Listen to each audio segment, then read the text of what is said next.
From the Central Hills of the UK to the Central Hills of New York, it's going to be round 2 here of the Simrigs Sprint Series from, personally, one of my favorite tracks, Watkins Glen. One of the best things to come out of New York, if you ask me. But ladies and gentlemen, welcome to tonight's broadcast. And joining me in the booth, as always, going to be Charles Phillips and Simon Bauer. Gentlemen, how are we doing here tonight? Good evening. There we go. We both leave each other some space to start talking, and then no one talks, and then we both start talking at the same time. But I guess I'll lead. I'm doing great. I'm doing wonderful. This is one of my favorite tracks as well, so I can definitely agree with your statement, Nick. And it is very much the opposite of what we saw last time in terms of track conditions or in terms of track design with Open Park. What do you think about it, Charles?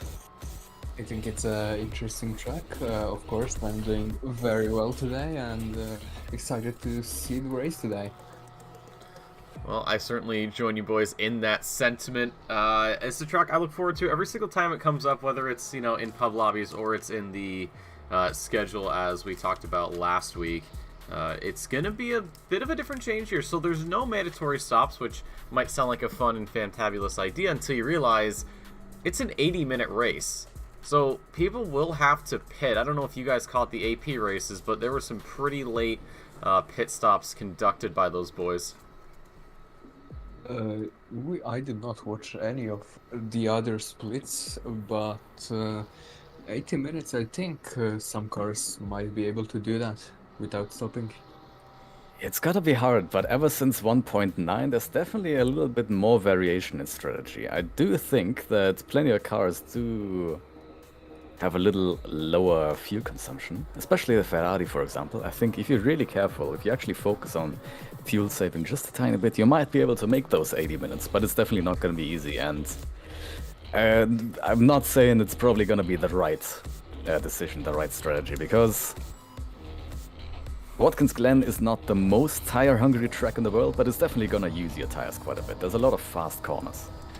So 80 minutes on the same tires, with a little bit of fuel saving, yeah, you might be able to save yourself a pit stop, but I do believe that splitting the race roughly down the middle, taking fresh tires for the second half, is probably the better way to go. But we'll see. I think we'll have quite a bit of variation in the strategy, and I'm looking forward to it.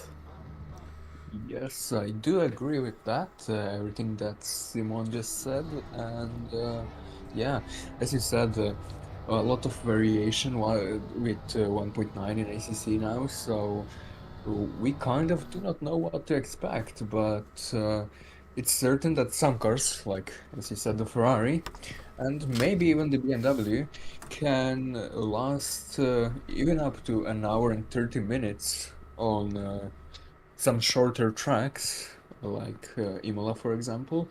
But yeah, I do not know what to expect, and hope for something interesting. Yeah, it is a high-speed track. It has, well, it requires a lot of engine power, so it requires quite a bit of fuel as well, but we'll see. Well, one thing we should discuss right now is sort of the new addition we've had to the sprint format. Also, some drivers returning that we didn't quite see last week. One driver I'm very happy to see, of course, is, you guys know him, Ben Groeneveld. We'll never get tired of saying that name. Wasn't present last week, but is here this week. So it'll be his first start in the Ferrari. The liveries have loaded, looks like, for the most part, which is good because that'll be a pretty decent segue into the next section, which is the awards that we hand out on the weekly, voted for by the viewers and by the drivers. So driver of the day from last week's debacle was none other than your race winner, Daniel Hearn, who I don't see. Oh, no, he's down here in the pits right now. 22nd. Didn't set a time in free practice, but we'll be moving over to qualifying. So Daniel Hearn with the driver of the day. For your sportsmanship award, of course, given to those who did a pretty good job of being nice and clean out there. Fabian Schaap right now, who is on track at the moment with a 46.75 as his personal best. For the best of the rest, so that's everyone beyond the top 10, that honor goes to, I think he's here, Ivan Cairns, who's down in 21st position, a 47.62 in free practice, but could improve. And then best delivery. Would you guys like to guess who has best delivery from last week? My vote was Roombout, so I certainly do hope it's him. Okay, and Simon? I would agree. I would, well, understand that decision. I definitely have a different vote, but I'll let you clear it up. Well, you guys are both correct. It is Rumbouts that does pick up the best delivery. Can't see it too well right now just because of camera angles, but actually, better idea. Hold on. Oh, I was just about to go and look. Actually, this is perfect. So, yeah, it was Rumbouts that picked up the best delivery. I mean, you can certainly see why. Is one of the coolest liveries we have on the grid here, but who knows? Maybe someone will usurp his throne in the meantime. But as we get out into qualifying, just a quick shout out to Simrigs for sponsoring Season 13 of the Sprint Series. Melbourne-based sim racing supplier has got everything you'd ever need if you are looking to upgrade or maybe even start your sim rig. Maybe a little bit on the expensive side, but definitely worth it. All of Australia and New Zealand, they've got you covered. And anybody who happens to be in a similar situation that Bauer and Phillips and myself find ourselves in, well, if you send them an email, they'd be more than happy to send some goodies your way. And of course, the OOR Patreon members, you guys get 5% off all of your in-store purchases. Highly suggest you take advantage of that. So again, thank you to Simrigs for sponsoring another season of the Sprint Series. But on track, it is Rumbouts that was first out, and behind him actually is Lingard, who has still been classified as silver, but definitely I would suggest putting into pro. Absolutely. And Nick, do you know what I've remembered? I think we forgot about something in the first round of this championship. We forgot to have a little track walkthrough in qualifying. Oh, so if you want, right, by the time that Rumbouts has gone around back to the starting line, we might be able to go on board, and then I'll guide you through the track, because it is a very, very interesting track and a very, very different track from last time.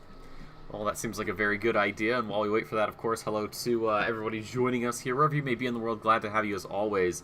Whether you watch it live or after the fact, it's always a pleasure to have the support of this amazing community. But Rumbouts getting some little extra bit of temperature in the tires, so Simon, I think we'll let you take the floor. Walk us through a track like Watkins Glen. Absolutely. So, Oulton Park was small, it was tight, it was narrow, it was bumpy, it had slow corners. This is the absolute opposite. We go into turn one, we brake late. We have quite a little bit of curb on the inside. Don't take too much though. We can go wider on the outside than Rumbouts just did.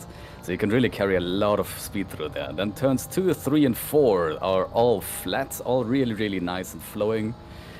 Only really interesting though if it rains or if you're fighting with someone. Then welcome back to the back straight, leading into what's probably the most dangerous or difficult corner on the track, the bus stop. Late braking, you can carry so much speed through here. Take as much curb as possible. Really needs a lot of confidence.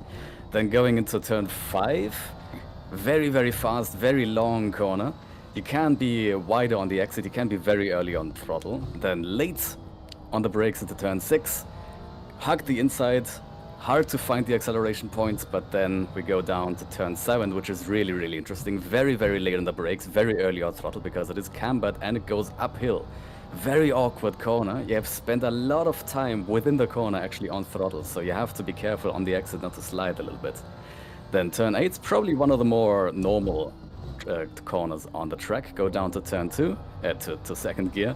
It widens a little bit on exit, so you can be relatively early on the throttle. Then this one, turn 9, pretty tricky as well. 2 different strategies, either hug the inside or you go a little bit late on the apex. Turn 10, very easy corner, only a little lift, very wide on the exit. And then turn 11, final corner, tough, very, very important to get on the throttle early, but not too early, because as you saw, it's easy to hit the wall. It goes right down onto the wall, and you want to be hugging that wall as close as possible. But that was a little guide through Watkins Glen, one of my favorite tracks, one of the community's favorite tracks, as far as I'm aware. And definitely, I mean, a very, very unique track. It's so beautifully, delightfully smooth. And it feels like a highway, it really does. It feels like a plain runway, and in the best way possible, not like Silverstone. Well, that's a lap of the Watkins Glen circuit, and excellent job, of course, from Simon. I do agree with you that it is like a highway. I mean, it is the U.S. Life is a highway, as we all know. Ka-chow. But right now, it is Danny Santo on pole position, a 44.29, so a huge leap. We had Rolano, who is about, I think, a little over half a second ahead of Rumbouts, but it has been a pretty sizable amount of Ferraris in that top 8. There is just one Aston Martin and one Porsche to split up the pack. But of course, it's just early stages of qualifying. We should be seeing times get swapped around. Santo's livery looks to be working. It's very nice. And messages from OOR internals from Moritz saying Vinogradov can't seem to join the server, unfortunately. Hopefully gets that sorted out. One of the drivers that I have personally had a lot of fun watching in the OOR, especially last season. And he seems to struggle a little bit this season, but it's not something I think that would deter him too much from, finding his footing again and really putting these guys on edge. Yeah, I'll have my fingers crossed for Vinogradov, because the first round went about as badly as it possibly could have for him. And he's definitely going to be looking to make up for that in round 2. So he should, at the very least, be able to join the server, hopefully, to at least have a chance of doing that. Well, first you have to join the server, then you have to drive and finish the race. Everything else is a bonus. So, well, it's only been one round, so I don't think he's set back too much, even if he cannot join today.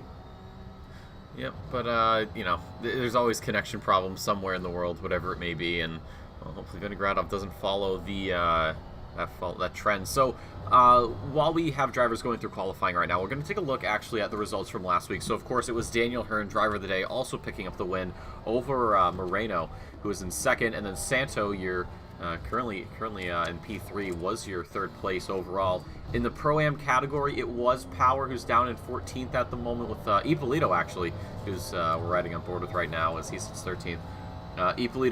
Power finishing in 6th. Rolano, your second place driver at the moment, was in 10th position, and then it was Hendrickson in 11th. For the amateur class, it was Uyemets, Son, and Zeneker, 14, 16, and 18th respectively, so a nice little pattern there. Moreno, of course, got pole. Hearn got second, but that was, not set in stone, as Moreno actually goes on pole. 43.9, first 43 we've seen this afternoon, or evening rather. But yeah, they swapped it, so Hearn won, Moreno second. Although Lingard surprisingly picked up fastest lap with a 133.217, which was only 300ths faster than Rumbouts, who put in a 133.247, so that was the second fastest time.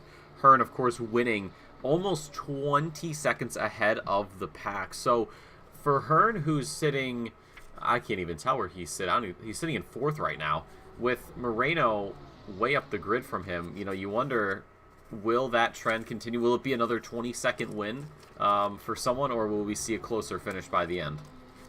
I think it's going to be a very close finish, especially on this track. A lot of high-speed corners, so I think once you get into like a train, you are very unlikely to get out of it. So everybody is basically going to stay as close as they possibly can on this track, and I think that's quite exciting. Yep, and Vinogradov has been promoted to the role of spectator. You're doing a very great job, man. Keep it up. Someone has to take that role, and this week it's your turn. 6.5 to go, just about here. It is Pierre Moreno leading the field right now. A 43.9, Lingard P2 with that 44.05, 100th ahead of Rolano, who's in P3, and then it's Daniel Hearn with that 44.13, Santo with the 44.29, and the rest will follow suit. You actually have to go down to P12 before you get someone who will be the last 44. That's Dean Power in the 866 Porsche for Wiz Motorsport, and then it's Ryan Cuthbert, who, as I say that, goes into the 44s, so now the honor falls to Simone Ippolito, who's about a quarter of a second off of the 44s. But that is a pretty surprising split of drivers in terms of who's actually within the 44s. Yeah, but that is exactly the quality we want to see so far. I mean, Top 12, all within 1 second. Not too bad at all, especially a relatively long, relatively high-speed track like this that requires a lot of confidence and a lot of, well, precision and a lot of smoothness from the drivers. So seeing the top 12 all within a second, not too bad at all. And we still have 5 minutes to go, so let's see what still happens. Well, we've got a couple of drivers on an improvement, one of them being Yvonne Cairns in the McLaren number 22 for Bra Racing. I think every season he's going to take one letter off until he's just left with nothing. He'll just sidestep Huneveld for P16. So more drivers crossing. We have some drivers still on an outlap at the moment who are getting ready to set something up. There's Pierre Moreno there, I think. Or no, it's not Pierre. He already passed the start-finish line. Tuska, another new driver here, down in P21 in the BMW of 46.5. This is an outlap, though, so we'll see what the Hungarian can do. See if he can move up into the top 20. He's got to find about 4/10 if he wants to get around Scullion there in the 27 Ferrari. How does the BMW handle here? I haven't had the chance to drive it around Watkins Glen yet. That is a good question. I've had the chance to drive it around Watkins Glen for a 12-hour race not too long ago, but that was in ACC 1.8. Of course, things changed, BOPs changed in 1.9, so I can't guarantee that it's still the same. But it felt very, very nice in 1.8. It was very, very stable.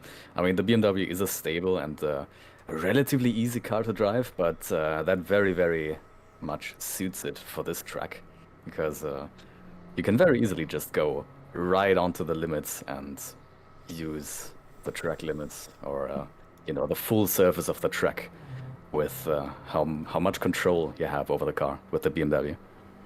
Yep, exactly. And I myself am a BMW driver in ACC, and I've driven a couple of laps just to see how it feels around Watkins Glen. And what I came to a conclusion was that it is mostly about having a very nice setup around this track, and around every track really are in 1.9. You cannot just go on default setup and hope you go quickly, because I do not think it's gonna go too great for you in the BMW, especially because this car is naturally very understeery, and with the default setup, it just understeers all over the place, and you're just gonna crash into a wall. So you have to have a little bit of rotation, you know, on throttle and stuff, and it's a very fun car and a very interesting car to drive at this track. Well, Tuska seems to be handling it pretty well, has found a pretty sizable chunk of time right now in this lap, being, of course, followed by Ippolito there, maybe a little bit of a slipstream for the Italian driver, who is also on an outlap, so they'll have a couple of shots at this, but through the penultimate corner and soon to be the final corner there for the number 23, rounds it up, and this is going to be a pretty good improvement here for this BMW crossing the line. Could this be enough to go into the top 20? It is. Pushes Scullion down a peg by 3/10, but still about 600s off of shop, rather.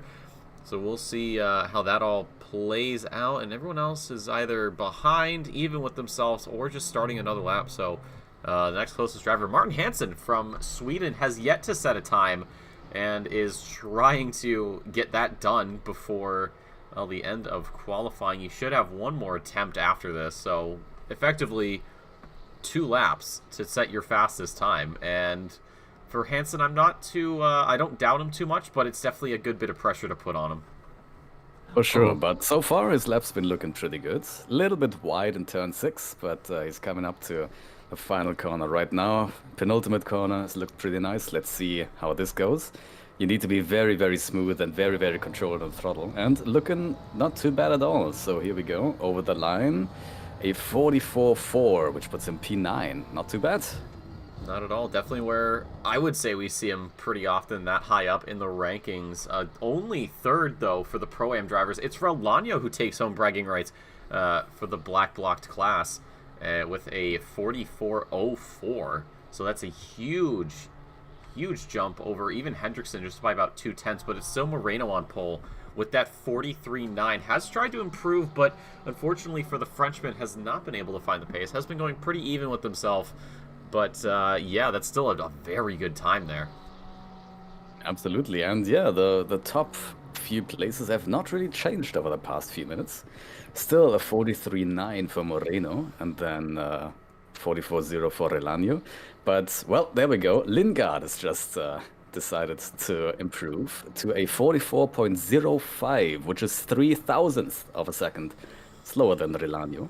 So the top, I'd say 5, 6, 7, 8. I mean, overall, a lot of this field is very, very close, and we'll see it, especially in this little gap between P2 and P3. Yep, and about to end qualifying here in a couple of seconds. The last car on track. Can we get a look who that is?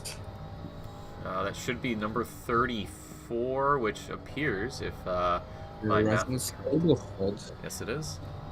So once Abelstead crosses the line, we are done with qualifying, and well, here with Williams over the line does not improve.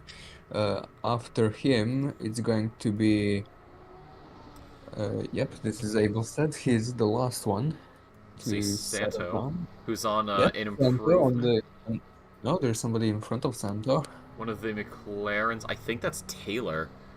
Yeah, Just up so ahead. Taylor should be over the line right about now. 16th. And improves a little bit. Santo does not seem to improve, or am I being blind?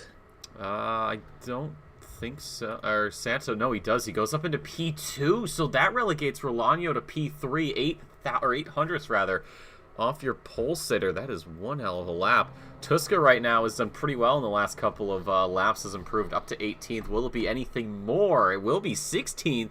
So that leapfrogs Ippolito, who does take it right back with that 16th. That is an answer and a half. Abelstead, who's half a second up, could find himself well up the grid, and it's only enough for P19. Ladies and gentlemen, the end of qualifying, but man, it's going to be, I think it's going to be a very close race right up until the end. Oh yeah, exactly what I said earlier. It is a lot about keeping it in the slipstream and then sticking to the car in front and forcing a mistake almost. So I think it's going to be a very, very exciting and interesting race. Hopefully also clean, but you never know on lap 1. Well, let's take a quick look. You guys already know what's happening. My favorite thing to do here in the grid. We'll take a walk. We'll see who all is around as we run up to the front. I think we're going to have quite the contest here today at the Glen. 80 minutes on the clock as a reminder, and it's not going to be decided until the very end, but let's take a walk down the grid and let's do a little bit of bowling. It's Pierre Moreno on pole, looking to improve and possibly exact revenge, redeem himself from last week. Santo will join him on that front row. Right behind him, fellow Spaniard Omar Rolano is keeping him nice and a little bit of a buffer there down to Jason Lingard and Daniel Hearn. Hearn has a lot of work to do if he wants to win just like he did last week. He's a little bit further from the pole sitter, but it shouldn't be anything he can't handle. Then it's fair. Hendrickson, Rumbouts, Hansen, and Oyemets rounding out your top 10. A couple of Aston Martins there, pretty high up. Ryan Cuthbert and David Michaels have each other to look after there on that 6th row of the grid. Two countrymen who are definitely best of friends out there. Huziak, a name that we have had a lot of fun saying here in the OOR, has Dean Power, the Irishman, alongside him, and Raphael Scullion as well from Ireland has Simone Ippolito, the two Ferrari drivers, down in 15th and 16th. It's Tuska, 17th, who just got pipped out there by the Ferrari right at the end, but still a valiant effort from him nonetheless. Gavin Taylor in the McLaren in position 18. Rasmus Abelstead, we saw his final lap. He was half a second up, but only enough for P19 on the grid. Iwan Cairns from the UK is P20 as well in the McLaren. It's Ben Huneveld and Fabian Schopp, two Dutchmen, who are going to be buddy-buddy there. 20th and 21st. Or sorry, 21st and 22nd rather. And then it's Son and Williams to round out the grid, 23, 24. And we have the Bentley as the safety car, the OOR safety car, the Simrigs safety car, whatever you may call it. I always have a soft spot for the Bentley. But we are getting ready here to get 80 minutes to go. And, well, in the next 10 or so seconds, we are going to be hitting drive and we are going to get going. but still some amazing liveries nonetheless, and well, I am certainly ready for this race to commence, and it looks like drive has been hit, so there goes the safety car, and we should be seeing the rest of the field following closely behind for the parade lap around Watkins Glen. Gentlemen, as we watch the cars pull away, predictions. What do we think is going to happen this race? Driving. All right, that's a good prediction. Good start. What else? Racing. You guys are... I hate both of you equally. Thank You see what I have to deal with in the booth here, folks? I got to deal with these clowns. I mean, clowns make the stream watchable, don't they? But Wow. yeah, it's gonna be a strategy battle, I think, for the most part. I think outright pace, not so much a huge talking point this time, and we saw it last time as well. I think Hearn, quite a dominant finish, 20 seconds over P2, has taken the win last time without even having the fastest lap, without even being in the top 2 fastest laps. I think we had the 3rd fastest lap, but still, that shows might not have been the fastest car on outright pace, but he was the most consistent for sure, and he probably had a pretty good strategy as well. So consistency, very much a key on this track. It's very easy to make a little mistake in one of these fast corners and lose a lot of time down the rest of the track, or at least until the next corner. Yeah. And yeah, Exactly when as you said. Consistency is key, but some people from my team would say F consistency, be fast for 2 laps and then slam it into a wall. So, you know, either strategy is valid here.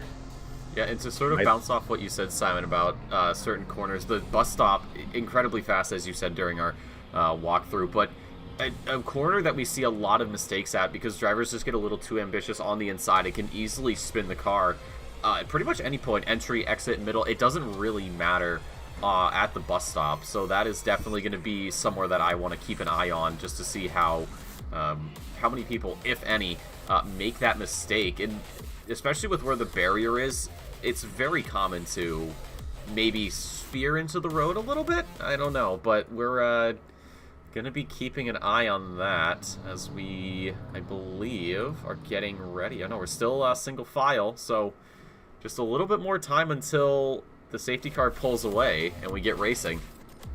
Yeah, let me tell you, if you spin in the bus stop, oftentimes you're not just spinning, you are flying, because they're taking so much speed through there. And the curbs are definitely pretty high if you hit them at the wrong angle. But yeah, overall, one more thing to say, not a lot of great overtaking opportunities around this track. I think probably the best opportunity might be turn 7, the very, very awkward, very late braking point, cambered and uphill 180-degree corner. But other than that, you have a great slipstream chance through turns 2, 3, and 4 and down the back straight into the bus stop, but you can't really overtake into the bus stop, so that's going to be interesting. Also, very important, P2 and 3, Santo and Relanio, teammates, so we might see something interesting there on the first few laps, but there we go. Yeah. Turning into the start-finish straight, and it's time for the restart. It is. It's Moreno on pole, looking to avenge himself from last week. Thankfully for him, Hearn's a little bit further down the pack, but it's definitely a driver to watch. It's green at the Glen, and there's already contact. The Ferrari gets bumped from behind. I believe it was Hearn that made contact, and that is going to be a driver way down the grid. Moreno, though, gets an excellent getaway. Same with Santo and Rolano. The two teammates are definitely going to be working together as we see Lingard there in P3, and immediately the safety car is thrown into the fray. I got to take a look at the track map. We have a huge pile up there. We got to take a quick look at that. That was a disaster waiting to happen. That was very, very strange. It seemed like Relanio was caught napping at the race start, and Hearn just absolutely plowed into the back of him. And, you know, once the P3 car gets plowed into the back of on the start of the straight, he gets handed down through the field and collected by a lot of other cars. So let's see. Let's go on board with Hearn, who is in the Porsche there, right side of the Lamborghini. So we go on board. If I can remember how to operate the replay. There we go. So it's green, right. That's almost a perfect getaway. That, I think, was an almost perfect jump there from Hearn. I don't know if he quite jumped it, but that was an excellent response. I mean, flag just comes out. Yeah, it looks like Rolando got caught napping. Yeah, very unfortunate there at the start. Oh goodness. Yeah. All right. Well, let's see this. Let's see how this all played out. So, Hearn goes into the back of Rolando, who gets turned into a wall, comes back, clips the Aston Martin of Hendrickson, then goes into the Ferrari of, I believe that's Hansen and Uyamet. Cuthbert arrives on the scene, and it's just Ferrari carnage. Surprisingly, not too many drivers getting put in the wrong direction, but I mean, that was just a huge pileup. It sorted itself out, though, very quickly. Yeah, and one thing I would like to point out is how lucky Huziak was, because all of that happened right in front of him, and he just barely made it out alive. I want to see that then, because that's Yeah, you can see the onboard. gotta find him first. He's somewhere here on the grid. Where's Is Huziak? he- There he is, 13th. So let's see what Huziak saw from his point of view. So this is currently P14 as we come up to the start. Waiting. Like, goes green. It's right in front of him. Makes a little contact, but gets away quite nicely. And then, I believe, as we get through turn 1, there's the safety. Still a little bit of contact, but that's fine. Yeah, and then safety car. So, yeah, you're right there, Charles. Huziak extremely fortunate to get out of that one, relatively unscathed, and actually picks up a couple of corners, or a couple of positions rather, up into the top 10. Yeah, not exactly unscathed, but that worked out a lot better than it could have. Better. But what definitely didn't work out, as you can imagine, is Relanio's situation. He has suffered major damage and has now returned to the pits alongside Scullion, who has just gotten going again, is now coming out of the pits. But Relanio is still stationary, as the rest of the field is already almost back around to the start-finish line, so he might already be down a lap. Now we'll definitely get at least one more safety car lap. The safety car right now is waiting on track after turn 1 to pick up the, well, main part of the field. And then we'll see if Relanio will be let through to rejoin, well, the back of the grid, or if he has to stay behind for the next lap. Yeah, we have Ippolito going in, and Power as well. I think that's the fastest I've ever seen someone get, I don't want to say destroyed, but having some, I think it's the fastest I've ever seen somebody spin. I know Mullock has talked about 12 meters, but Kevin Parady's saying 12 centimeters, and I think that might be relatively true, but that was immediate, right off the bat.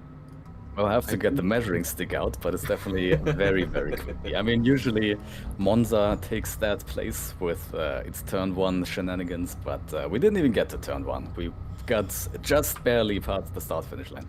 Well, it's the straight, though. That's the thing with Monza. And even Kyalami, you can see it a lot. I mean, turn 1, technically, but, you know, it seems like no matter what, straight lines are always a problem for sim racers. Yep, and I just wanted to say, I think we might have actually made it 12 millimeters, so that's a new record right there. That is. Moritz coming in saying safety car in this lap.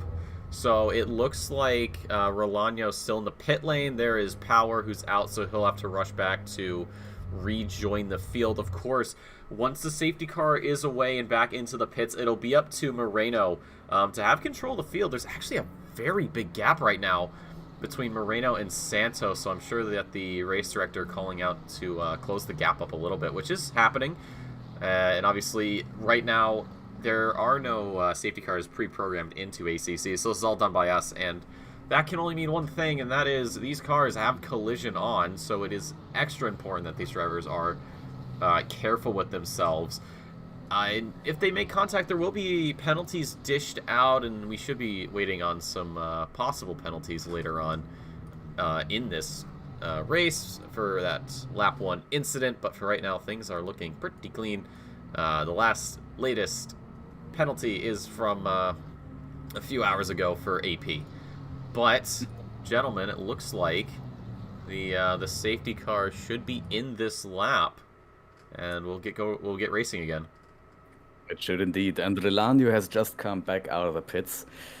About 1.5 laps down now, that's gotta hurt. I mean, as a Pro-Am driver qualifying P3 overall, that was a very, very nice performance from him. I'm sure he was excited to get this race underway and excited to see where it might lead him. And, well, already 1.5 laps down after only making it 12 millimeters off the start-finish line. Yeah. It's gotta hurt, but he is still in it. He has not retired. He has decided to go back out on track. He is speeding around the track to hopefully make up as much ground as he possibly can while the race is still under the safety car. So we'll see if he can make up a little bit. I'm sure there's something to be made up. And we see something very interesting. That 27 has stopped. What has happened there? The 27 is Scullion. No idea, but what I do know is that the safety car is in, which means Moreno should have control of this field, and we should be racing again, unless we're dealing with Scullion at the moment. We are coming up to the start-finish line, and yeah, Moreno has waited until the very last second, and we are back under green flag conditions here at Watkins Glen. Moreno and Santo, the two drivers in the early game who made it through that turn 1 incident completely unscathed.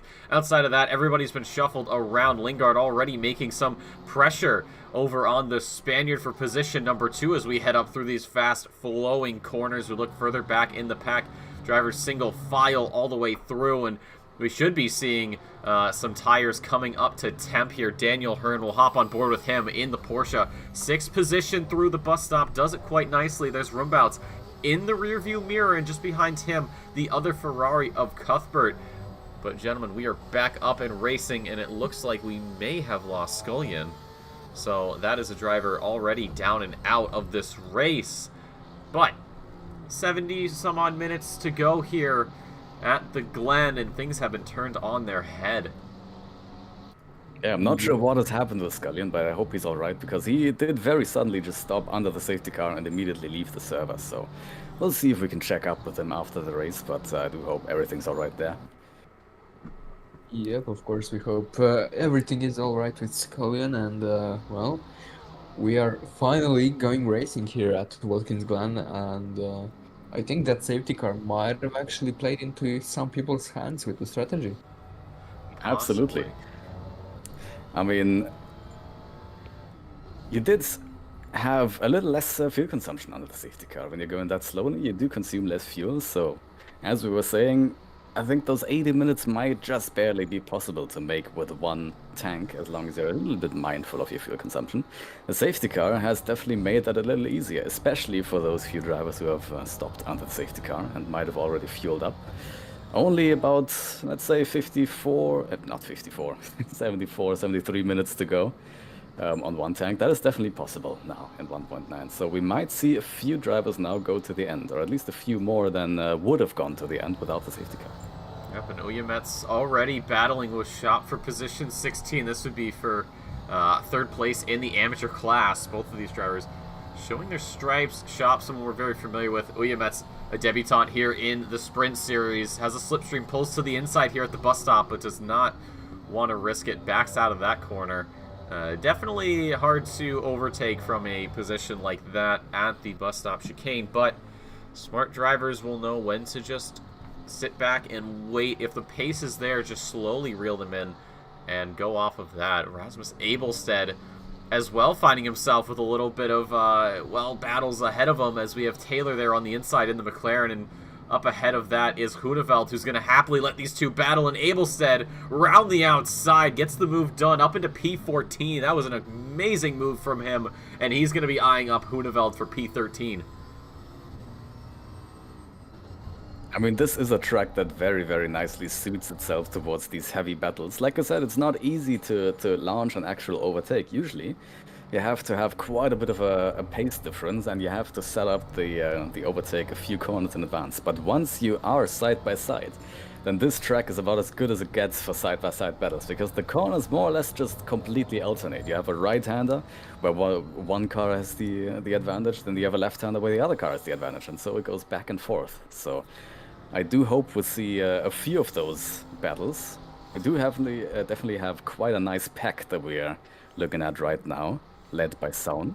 So, yep, it's a gaggle of about 5 cars, 777, maybe a bit lucky for Uyemets, although Son, excuse me, as he does overshoot the corner, misses breakpoint, that gives Hansen a free ticket to go down the inside, and that'll be a position rearranged. And also Power going to be getting in on this. He's got a lot of speed there already onto the back end of that Mercedes in the slipstream as well.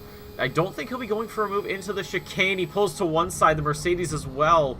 Almost defensive, but trying to go for a move heavy on the brakes there for the Irishman. And those drivers carry on. Those gaps open right back up. But man, we've already, despite that incident, we've already had some incredible battles. Here's Ben Huneveld coming under fire from fellow countryman Fabian Schopp. It looks like the Lamborghini has gotten through. So Abelstead now eyeing up Cairns. There's Schopp on the inside. These two guys are not going to let this position go away all too easily. And that also pushes Uyemets into the battle as well for this position. So right now the mid-pack is kind of where we should be. There's a couple of drivers close in the top 10. Michaels and Cuthbert right now are debating position number 8. And we have had our first casualty at the bus stop as well. It's a little bit late to catch the replay now, but Tuska has been launched from P12 down to P22 with quite a bit of front damage. Oh, hold on. We've had a huge incident. Terry Williams and Simone Ippolito just having a moment there, I think. Let's see what happened here. So this is the left-hander coming up. Ippolito gets a really good run on the inside, and it looks like it was Terry Williams who might have got a little bit of oversteer or something. He just slowed down a bit. Ippolito couldn't have accounted for that. And those two are quite a ways down in the pack now. Yeah, definitely a strange incident. Looked like the car in front just had a poor exit, car behind did not really react quickly enough to avoid an incident. Let's see what the stewards say about that. I'm sure they still have quite a few things to look through from the start, but we'll definitely get an answer from them throughout the race. But yeah, I mean, as you can see, despite the track not being super conducive to easy overtakes, we definitely have quite a little bit of carnage already. Not just from the start, but also from, I think, lap 3 is what we're on right now. No, lap 5 after the two safety car laps. Sorry about that. But yeah, I mean, we have Tuska back down into P22 right now in the pits, so he is getting his pit stop out of the way early. I'm sure he'll be able to easily get to the end from now on. Not sure if he will decide to do that, if he'll decide to take one set of tires through those whole 65 minutes, but he definitely is now on the way. Probably already going a lap down as the 922. Oh, sorry, he went wide. I was excited about that. I'm sorry, but no, that gives Uyemets a chance to go through. Possibly Hansen as well. Sorry, I didn't mean to cut you off there, Simon. All good. Tuska now back on the way. Has already been lapped, but he has now a pretty pit stop free race ahead of him usually. So we'll see where that leads him. Yes, and I have an update on Scallion. He decided to pull out by choice because of damage that his car has sustained on race start, so he will not be taking any further part in this race, and he is okay, I hope. That's unfortunate to see, but that's racing. These things will happen. Power and Son right now were side by side up through the hill. And it seems as though Son has gotten the better of the Porsche through the bus stop. That looked a little bit dicey. The 777 right now sitting 5th place in class. It's still Taylor who's leading the amateurs, and then there's Schopp, Uyemets, and Huneveld, who are all trying to settle the podium positions for amateur class. Dean Power trying to sell a couple of fakes to the Mercedes, but they have not really been working. Perhaps a fire sale is in order. Yep. Fakes can be powerful here. Well, as sound goes wide, let's see if Power, very easily just sticks to the inside, makes that position back. We'll see. I don't think that battle is quite over yet. Those two seem to be very close. Yep. Daniel Hearn as well, finding himself in some turbulent tides, is Roombouts is on his tail by quite a lot, and especially with the slipstream given over to the Ferrari. Keep in mind, this is the new Ferrari, so it is going to be pretty broken. So even down the straight, though, it doesn't look like Roombouts has enough speed to catch the Porsche. And ahead there is Hendrickson. Last lap honors go to Roombouts, who is 2/10 ahead of Hearn, who's 2/10 ahead of Hendrickson. So this gap should be tightening up and over the course of the next couple of laps. Yep, and this is like an exciting battle. We might have a 3 to 5 car battle here, depending on how much time these two lose battling here. Because right in the background, I think we can just about see Michaels in the Aston Martin, and right ahead of them is Hendrickson. So Daniel Hearn and Roombouts are both catching Hendrickson for position, and they're right on him right now. Hendrickson starting to struggle a little bit, it seems like. Those last couple of corners, not the cleanest that the Dane would have liked, but he's able to just carry on. But this gap is really shrinking up. It's not as much of a significant change as we're used to seeing through some battles, but it's definitely getting a little too close for comfort. We check in on Son, who is still having all sorts of issues right now, as Ippolito, who does get a little bit loosey-goosey there out of the corner, is on his back. We also have higher up on the grid Gavin Taylor with Hansen behind. Of course, McLaren had a little bit of a change in the latest patch, kind of reeled it in a little bit. We look up again, Hendrickson. Even your race leader, Moreno, has Santo behind him. Santo does have fastest lap, a 44.36 is his best, and actually, he's been 0.6 of a second faster this lap alone than your race leader, Pierre Moreno, and this could be a repeat of last week. Already on the inside for the Porsche, Santos says, okay, I can play that game. Is going to be on the outside for the entry, but will be on the inside, but does decide to back out, maybe biding his time, waiting till the next lap to strike. Yeah, absolutely no way to go side by side through the bus stops, so it is very, very good that one of them has decided to pull out there, even if it's not been intentional, maybe. If you do decide to try to go too wide into the bus stop, I think there's going to be some very, very interesting stuff happening, so we're going to have to keep our eyes out for any attempts of overtaking into the bus stop, and I think we might be seeing some very interesting, very exciting pictures. Yeah, I think Shop tried it, but had to take to the escape road. Drop the position, is probably going to be dropping a few more as the peanut gallery catches up to him. There's Uyamets, there's Taylor as well, bearing down on the lowly Porsche. And here's the thing, those two cars behind, those are amateur class drivers as well. So this is your current top three for those blocks. And, well, things are going to be heating up. There's a move there. Gavin Taylor really not getting the best line there. And that pushes him a little bit closer to Hansen, who will be more than happy to take that position. Check in very quickly. Moreno still with the Spaniard of Santo behind. These guys are pretty much in the same position they were last lap. Absolutely. Very exciting battle between P1 and P2. Very exciting battle between P3 and P4 as well, between Lingard and Fehir. Ever since Lingard has had a big, big wiggle in turn 9. So maybe the rear on that Lambo is not quite as stable as it should be. That's definitely something to keep note of as well. There we go. Moreno once again defending the inside into the bus stop. Santo staying on the outside, but not quite as close this time. As we see another Porsche and Ferrari going side by side. Hearn and Roombouts, but Hearn decides to stick in front and open up quite a little bit of a gap, actually, just after the bus stop. So that battle has cooled down as well.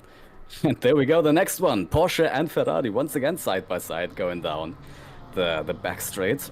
Power and Grunefeld. Let's see, Porsche on the inside, very likely gonna take that, and that is exactly what happens. So right now the Porsche is overall quite superior to the Ferrari in terms of this race so far. Yep, it's just lining up one after another, and Huneveld actually doesn't get the best line there, and that pushes the number 89 Ferrari. That is Rolano. Here's the thing though, Rolano a lap down, but definitely with a ton of pace. I'm sure if he recognizes that, he'll be calling out, asking if he can overtake. It is okay for drivers behind to overtake if it is deemed fair by the stewards, if the pace is there, of course. If you're a faster driver and you're staying a lap down, then if you can't get past, that's whatever. As Daniel Hearn actually goes into the pit lane, surprising early stop here from the 132. He'll be the first one to actually get the pit stops done. So this opens up a very interesting question in terms of what is the overall strat? How early should you be pitting? How late should you be pitting? How much fuel should you be putting in? Are you going to be on a one-stopper, or are you going to be on a two-stopper? Absolutely no chance anyone is going to go on the two-stopper right here. As we said, it might technically even be possible to go on a no-stopper, but usually I think one-stopper is going to be the preferred strategy. And as always, really, in a completely neutral race, splitting the race down in the middle, so pitting just after the 40-minute mark is going to be the best strategy.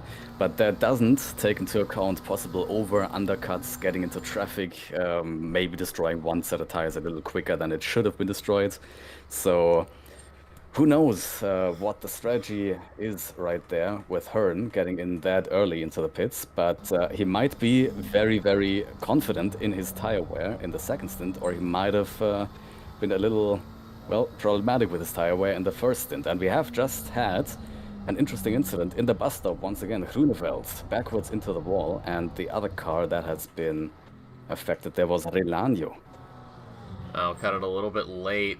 And that's what we talked about earlier, is you just get it wrong a little bit and you go way off the track. Thankfully, able to do the car slow enough to not really, get too much damage. And in the meantime as well, I don't know if we saw it, but Gavin Taylor, while you were explaining yourself, Simon, had an amazing move around the outside into the bus stop, because it goes outside to inside, and got that move done onto Hansen. If I had to nominate someone for move of the week, that would definitely be right then and there. Incredible stuff, though, from the Wix Motorsport driver with another teammate just beyond that Ferrari.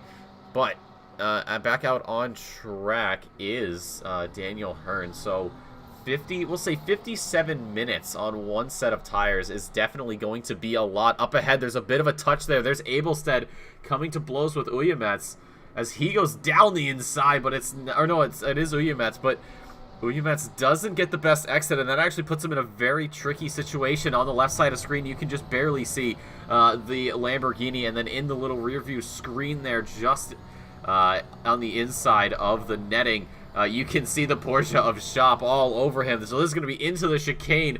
This is going to be a four-man group right now as we head into it. It is Abelstead ahead of Uyemets, Shop, and Taylor as well. And then just behind that, Power has gotten around Hansen at some point. So the two Wix drivers back together once again out of the bus stop through the next set of corners. It is Abelstead getting the best exit there. Uyemets doesn't have the same sort of privilege, as he is becoming fish food right now for the Porsche behind. This little pack of four eyeing him up off the onto the grass there. In the background is Dean Power, who does lose time to his teammate and to the driver behind. Is that going to be another position loss? We don't really know, as Shop sniffs on the inside but has to back out, as there is just not enough room to work with, and will further back out more. Uyemets holds on. Yep, Uyemets just barely held on to that position.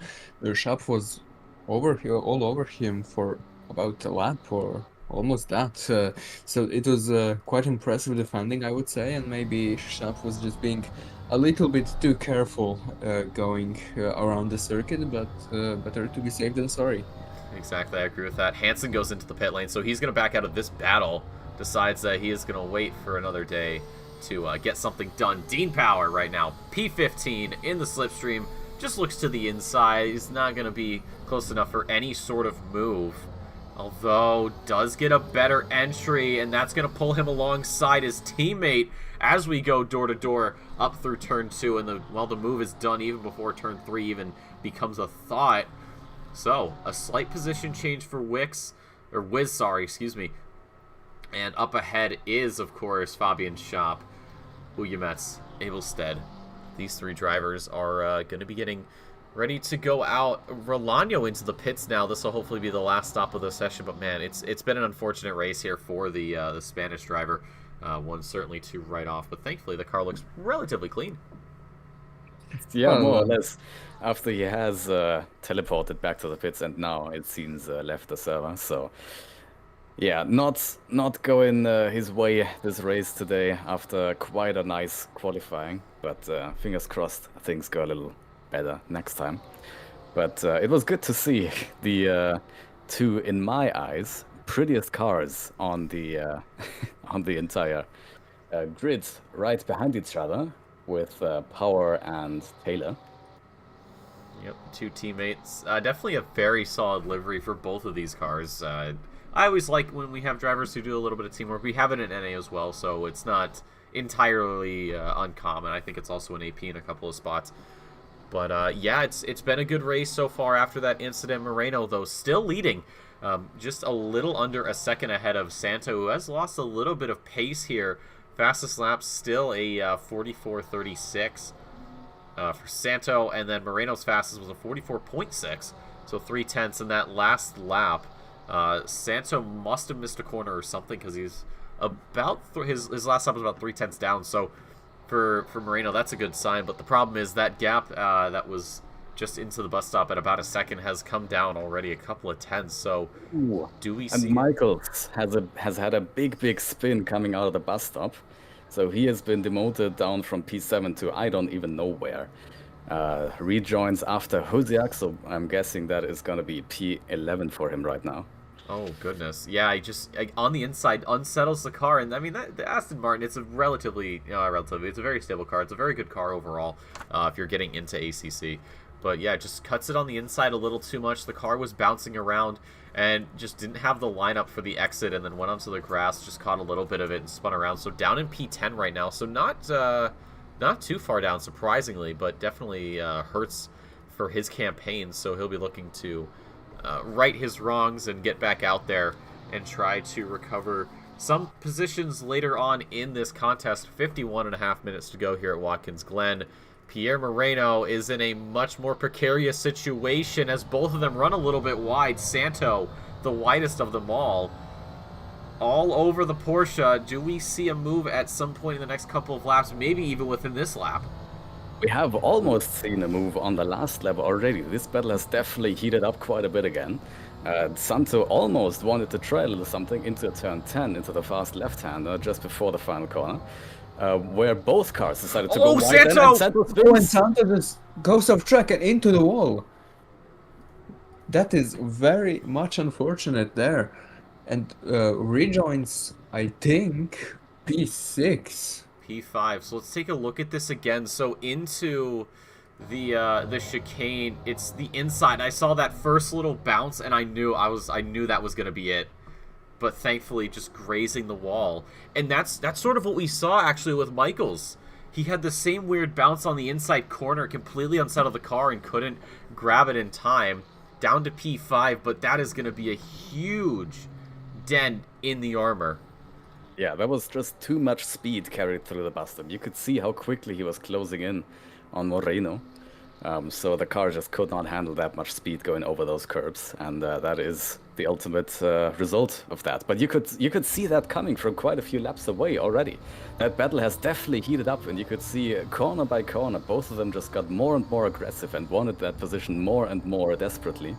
So now Moreno has been released to, well, catch his breath a little bit and just try to keep the gap where it is. And Santo, now in P5, still holding the fastest lap, is gonna have a new mission, which is go back into the front, make up the gap to P4 to Rumbaut, and then see how quickly he can, if at all, get back to Moreno to continue that fight. You know, I almost wonder if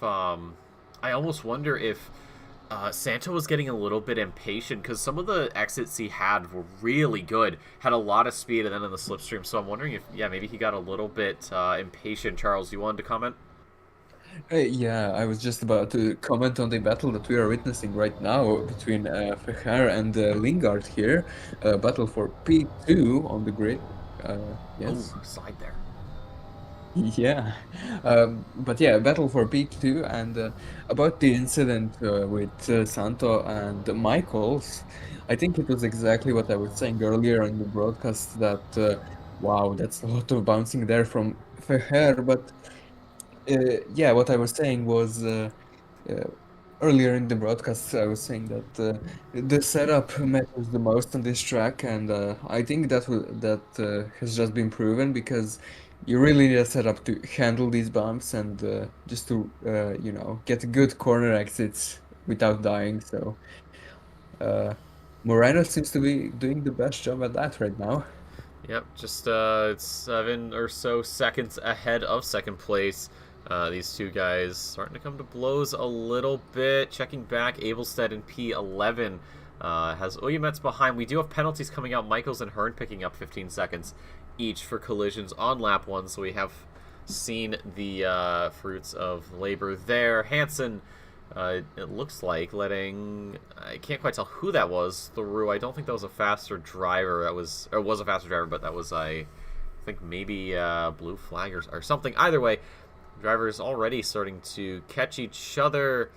And we check back up here for position number 2, Feher with Lingard, who is in a very, very close situation, of extremely defensive line there for the Ferrari into the bus stop. Does Lingard maybe risk it? No, he doesn't. Has maybe heard what's happened to his competitors and decides to not take too much of the inside. I think he lost the back end a little bit there through the bus stop. Caught it quickly and carries on going. Feher, though, really starting to feel the heat and faltering a little bit, but Lingard is in the recliner at the moment in relation to his opponent, because all he has to worry about is just apply, and then find the gap, and then open it up, and then slot his way on through, and well, at that point you can really start laying the power down. I think we're coming up on the end of the first stint for especially our Ferraris here, because you can see Feher sliding, you can see Santos sliding, you can even see Rumbaud sliding on the rear from time to time. So I think the rear tires on the Ferrari, which is basically its Achilles heel, is starting to meet their end. And we are coming up on halfway, so we'll see if if the Ferraris are the ones to come in first, or if anyone else decides to go in before then. But I think we have quite a few pit stops coming up very, very soon. Possibly. Ippolito picks up 10 seconds. That was for a collision on lap 5 that we saw. So those will get served during the pit stop. So far in total, 45 seconds of penalties handed out across the grid. A lot of these cars have some front end and some rear end damage. So, I mean, obviously there's been some contact. Cuthbert goes into the pit lane. Feher in a very precarious situation. Look at the Lamborghini from Lingard lurking behind as we go into the chicane, and Lingard again just has to back out. Almost exactly side by side going into the bus stop, but like I said, you can't really do much there if you're on the outside, especially, or well, either way, you can't really go in there side by side. So good decision by Lingard to pull out there.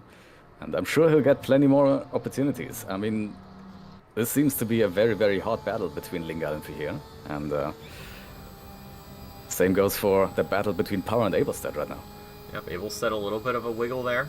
Decides to stick to the inside, and Dean Power, I thought for a moment he was going to do it, has a little bit more speed on entry, but on exit completely loses it because he had to stand on the brakes a little bit. That gives Abelstead a chance to run away. I thought for sure we were going to see side by side, and I think Power had the same inkling of an idea, but then realized that self-preservation is far more important than going for a move with just about 45 minutes to go, but already back on the attack. Yep, the Dean Power followed by Taylor, just chasing down Abelstead for the top 10 positions here. Very interesting battle, very close battle, and just wanted to comment on it is definitely possible to go side by side in the bus stop, but one car is going into the wall, so you know. Just because you can doesn't mean you should. And oh, Abelstead, a huge bit of oversteer. That opens up the door immediately for Dean Power down the inside. That's an easy move No problems there. And behind him, of course, it's going to be Gavin Taylor, Remo Oyemets, and Fabian Schopp. This little battle pack forming up quite nicely. You almost wonder if all 5 of these guys are going to come to blows later on in the race. But Abel said just that little mistake, got a little bit too eager on the power on exit, and that was all power needed to overtake and still struggling with the back end of the Lamborghini. So possibly another car we see at the end of its stint. Yeah, might be the case, but we do not know until the driver actually goes into the pit lane. So the strategy, as Simon said earlier in the broadcast, is very much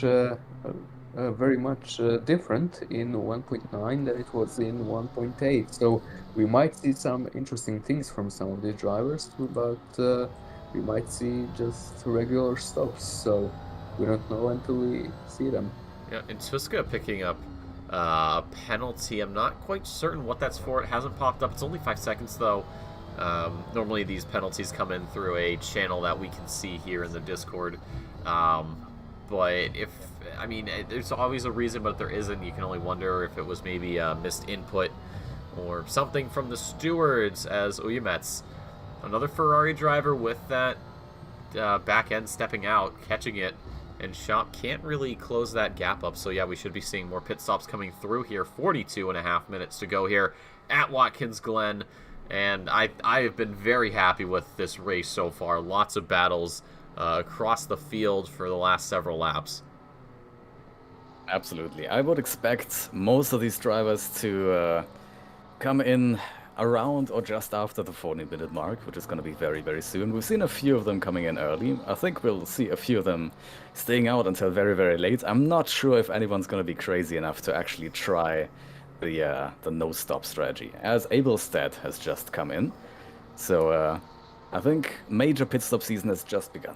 Yeah, I think if you go no stop, you have to drive super ultra conservative, not take any chances, lift constantly, short shift like crazy, and then you got to think about the tires. 80 minutes. I mean, it's possible. I would say it's possible, but it's not the smartest idea. In all honesty, right now Huziak under a lot of pressure here from Michaels, the Aston Martin driver, does have 15 seconds hanging over his head for his next pit stop. However, racing as though it doesn't really matter. An extra 15 seconds could give him a chance to re-strategize and maybe go an extra couple of laps so he can just burn some time off the clock and just get a little bit more pace out of those tires. And right now, starting to fall behind. Huziak does open up the gap for him. That's very good news. For Michaels, not so much, but maybe it's all part of the plan. Yeah, it's definitely going to be worth keeping an eye on these little 2x2 battles throughout the field. So Huziak and Michaels, Fehir and Lingard, because, well, the undercut is very much a possibility here. I'm not sure how much the pace of these cars has degraded at this point compared to the start of the race, so how much the tires have already gone down. But definitely now that we are halfway through, if the car in front has not yet decided to come into the pits, then the car in back will be very, very tempted to decide to do that earlier, as we see Fahir have a little bit of a wiggle in the middle of the bus stop, but he is able to keep that position and keep the gap roughly as it was.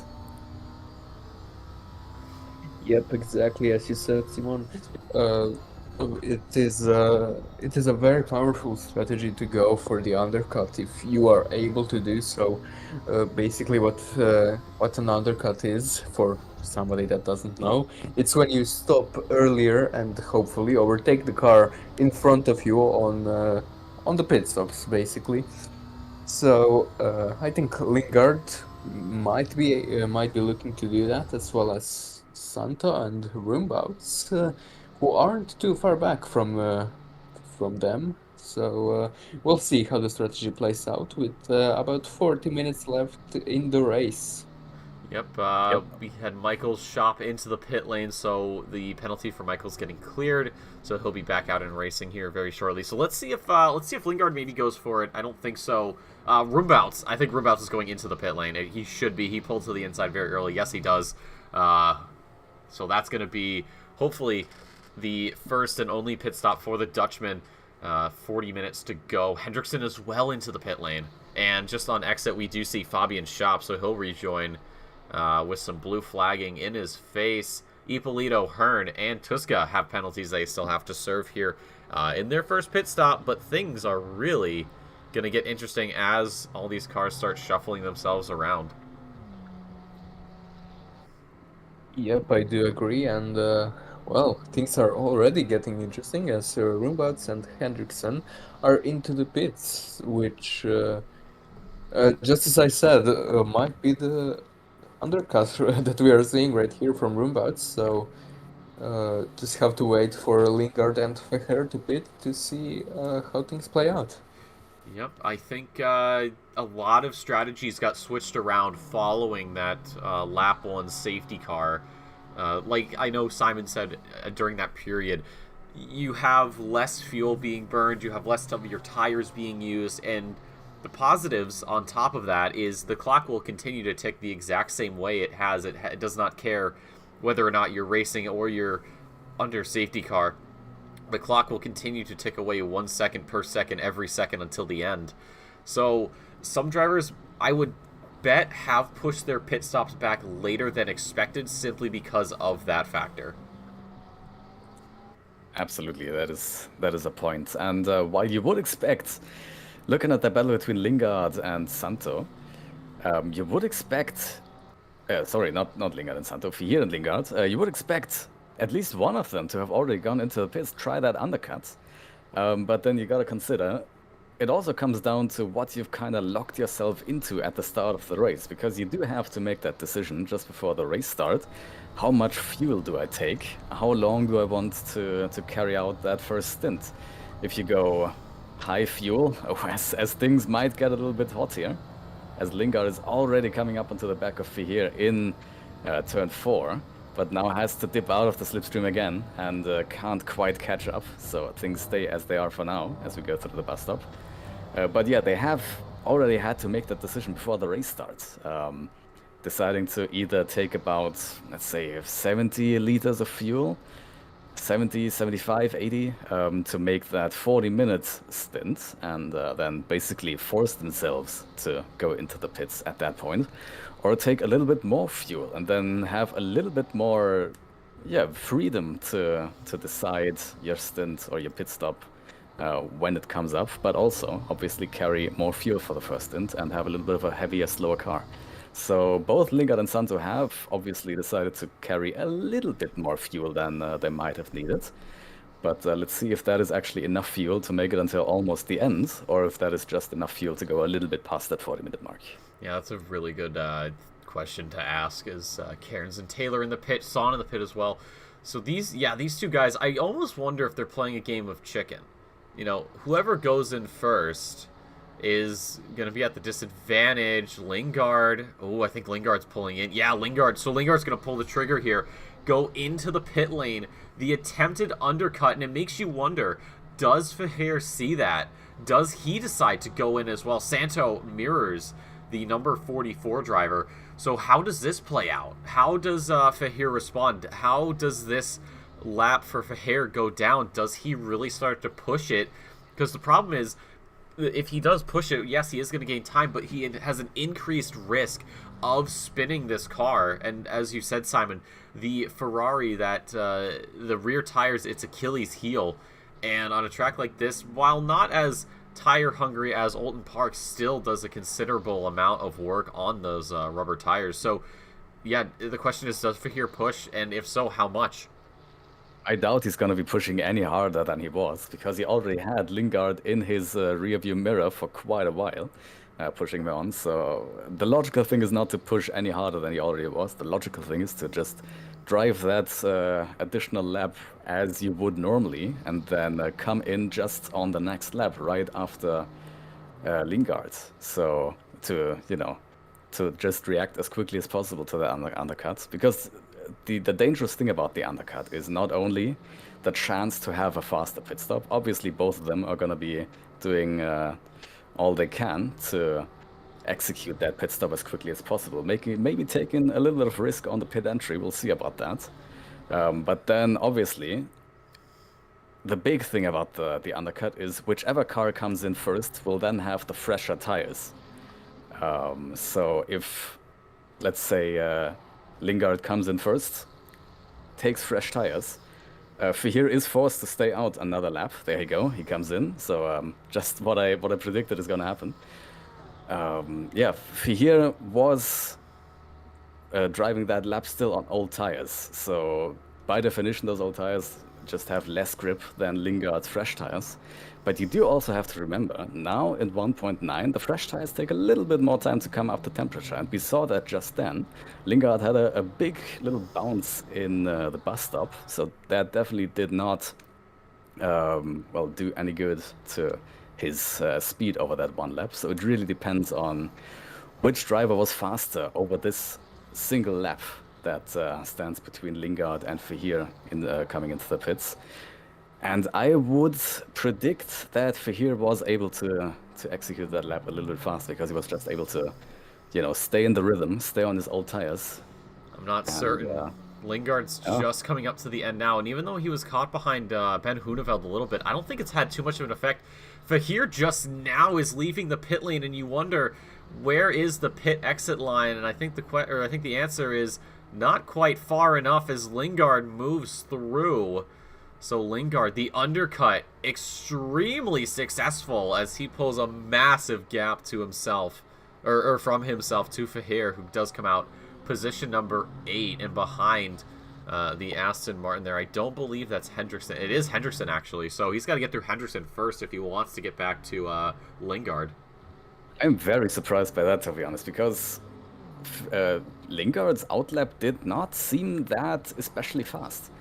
So what must have happened is either Fahir had a slower pit entry, just very, very careful on that pit entry, not to go across the line with it too fast and get yourself a much, much bigger penalty. Or he may have decided to repair a little bit of damage through the pit stop. I'm not sure if he had damage, but that is definitely something that can make the difference there as well. Yes, and I think I wanted to point out, it doesn't exactly matter that Lingard jumped for here, because Roombout jumped both of them with the undercut. There we go, good catch. And in the meantime, we had Michaels with a huge move around the outside into the bus stop. Huziak, sells the inside. That spooks Michaels off of his break point. Could this really Aston Martin in? That's the big question. It doesn't seem so. This fish is fighting for the line, or fighting for the bait. And Huziak is going to need a different pull, different set of bait, although it looks like this could flounder for Michaels as we continue on. Huziak reeling him in quite nicely. The captain right now of this battle is possibly changing hands. And just like that, Michaels finds a little bit of slack in the line and swims back to safety, although I don't think Huziak is even close to done with this. Is almost running wide there as Michaels really pushing as much of the Aston Martin as he can. Huziak maintains proximity. And I wonder if the visual damage we can see on Huziak, if that is actual proper damage that he is still carrying, or if that is just a visual bug. Because you can see quite a bit of damage on the rear and on the front of that Ferrari. I'm inclined to believe that that is just a little bug that can sometimes happen, where a spectator is still able to see the damage, but it's not actually there on the car, because you cannot really see it in his driving. The car is not all that slippery, the car is not all that slidey, so Huziak is doing a perfect job despite his car looking quite toasted. Yep, and your race leader goes into the pit lane, so Dean Power's a long way back. I mean, this was a huge gap for Moreno, of course, with the incident earlier that pulled, I believe it was Santo away from him. And Dean Power passes up the pit lane. Your race leader back onto fresh tires, spins the wheels out of the box. So, position changes. Dean Power takes the lead. Danny Santo shouldn't be able to take advantage of this. Unfortunately, it's a long, long hike to the pit exit line. So Pierre Moreno rejoins the circuit here in just a moment ahead of Danny Santo, but he is on fresher tires with some fresh fuel, just has a blue flag ahead of him, so should be chasing down Dean Power, who I doubt will be staying out this entire race on those tires. But you never know; it could happen. We'll see. He's already been out quite a while. He has pretty clean air in front of him, so unless his tires are absolutely falling off a cliff or unless he is forced in by fuel, he has no reason to really make that decision early. Yep, and what I wanted to say, anything can happen in these races, and well, even now we're about over halfway done, less than 30 minutes to the end of the race, and I think that still, even now, the lead can change, as Michaels has a huge moment into turn one, which allows Kuziak to just go through.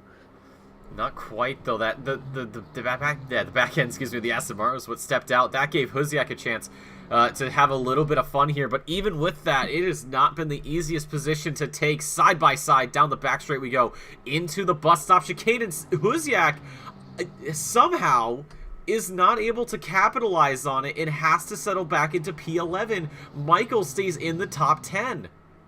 You can see a lot more straight line speed of that Aston of Michael's. So as soon as both of the cars went out onto the back straight, the Aston just took off like a rocket ship. I'm not sure if that is a difference in cars, if that is a difference in setups, or if that is actually a difference in damage, because who knows?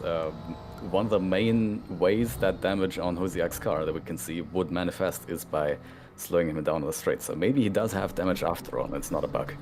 Yeah, because you think about how quick the Ferraris are overall, and then even in a straight line, I mean, that's basically what a Ferrari is built for, is straight line speed. But yeah, it's surprising that the Aston Martin, a car that is considered a very good starter car by myself and others, it's not just my opinion, is able to outpace a Ferrari in a straight line, even with the slipstream. So yeah, there must be some damage or something on Huziak's car that is slowing him down, but he is still all over the number 32 there for Alpha Sim Sport.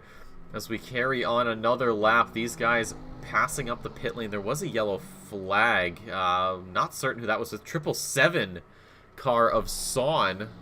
And I think this may be another case of bus stop shenanigans. Yep, on the inside again. Excellent drift there. Does he save it from turning around? Yes, he does. Son. Unfortunate event to befall you, but take a bow. That was a great save. That looked very, very elegant, and he might have had some practice because that is not his first time spinning out in the bus stop. That has happened earlier, so I'm not sure if something is not quite working right with the setup, or if he's just not happy with, well, or not used to the bus stop, but that is definitely his Achilles heel right now. Yep. Yeah, but it does seem like it multiple times in one race, so well, yeah, he will get it right eventually, but currently on the battle with for position number 10, yes, position number 10 between Michaels, Huziak, and now Cairns is just a little bit outside of that battle, might join in if the two in front of him keep fighting. Yep, and that's a big sort of point for a car behind who's just chasing a couple of others ahead who are battling, is that as those two take different lines and have to get defensive, have to get aggressive, have to just change up how they drive the track, you'll just naturally reel yourself in and become a part of it. And of course, if there's some contact or something that pushes them both out of the way, well, that's two free positions without even doing much of anything. But of course, it's important to just make sure that you keep yourself in check. You don't get too excited, you don't miss a break point here or there, and well, you hopefully don't run too wide to pick up some track cuts, because that'll give you a pretty hefty fine in terms of race. But right now, Huziak, with a grand set of corners there, is right behind, and even with the slipstream, isn't able to get anything done, pulls to the inside. That does scare Michaels off for a second time, as the Aston Martin has to run wide into turn number 1. There's a lot of runoff there on the exit of the corner. Side by side we go,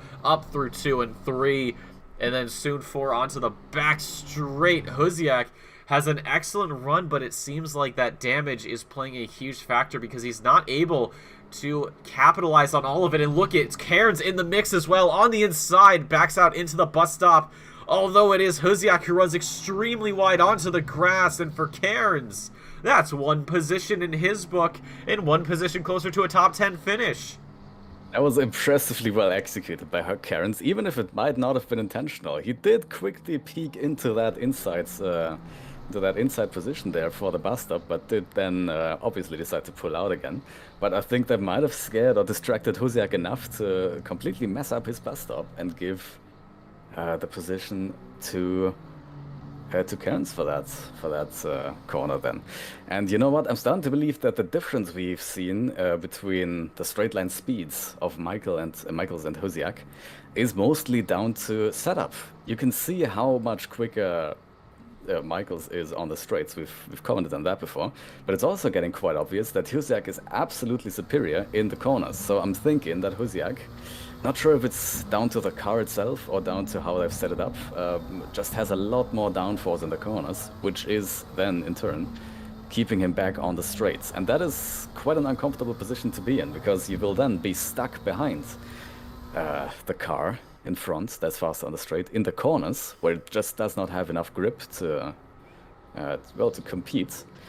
But usually the overtakes itself are initiated by the car which has more speed on the straights itself. So as the car with the higher top speed and the lower corner speed, it's better to be, well, it's just a better position to be in general in a battle, as you can then just capitalize on your top speeds and make the overtakes and block the car essentially in the corners.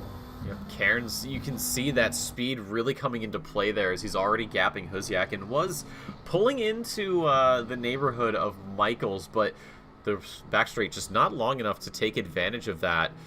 We see Fabian Schopp into the pits now here, 22 and a half to go. That's a long stint there for the Porsche, but a job well done, of course. Actually, that might be his second stop. Yeah, he stopped earlier, so looks like the two-stopper is the strategy. Cairns slipping a little bit, pulls Husiak in unintentionally, and now this is really starting to heat up again. These three cars are keeping each other honest, keeping each other company. Husiak later on the brakes is going to try to make something work around the outside, maybe a switchback. Not possible at the moment. Michaels is the last driver to be in the top 10 as he runs it a little bit awkwardly through the corner, and Cairns, despite a fair and clean move, has not pulled away as much as he was at the start, or at the end of his previous lap and the start of this one. So surprising stuff there.